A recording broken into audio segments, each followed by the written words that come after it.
नागपूरच्या दत्तात्रय नगर भागात राहणाऱ्या या महिला सध्या भीतीच्या वातावरणात जगतायत। त्यांच्या वस्तीत राहणाऱ्या 2 महिलांवर अज्ञात व्यक्तीने काही दिवसांच्या अंतराने चाकू हल्ला केलाय। यापैकी गेल्या रविवारी म्हणजे 22 जानेवारीला अज्ञात व्यक्तीने एका मुलीवर हल्ला केला, तर त्याच पोलीस ठाण्याच्या हद्दीत 2 आठवड्यांपूर्वी स्नेहा नागबोले नावाच्या तरुणीवर अशाच प्रकारे हल्ला करण्यात आला होता। विशेष म्हणजे स्नेहा यांनी पोलीस उपनिरीक्षक पदाची परीक्षा उत्तीर्ण केली आहे। याशिवाय सक्करदरा पोलीस ठाण्याच्या शेजारी असलेल्या हुडकेश्वर पोलीस ठाण्याच्या हद्दीतल्या खानखोजे नगर भागात 19 जानेवारीला मनोरमा गोडबोले या 58 वर्षीय आजींवर हल्ला झाला होता।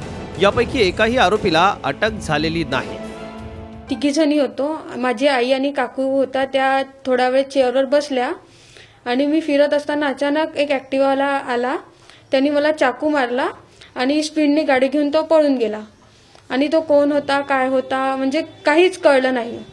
ओळखीचा वगैरे मधून काही कोणाशी भांडण नाही, काही नाही, म्हणजे काही समजलंच नाही त्याच्याबद्दल। 22 तारखेला झालेल्या हल्ल्यातली मुलगी तक्रार करायला गेली असता तिची तक्रारही घेण्यात आली नाही।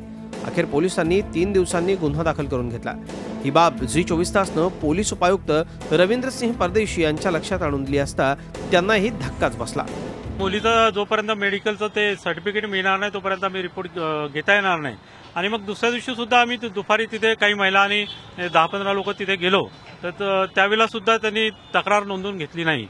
आमची हीच विनंती आहे की त्या परिसरामध्ये जास्तीत जास्त पोलिसांचा गस्त आणि काहीतरी व्यवस्था तिथे पर्यायी झाली पाहिजे।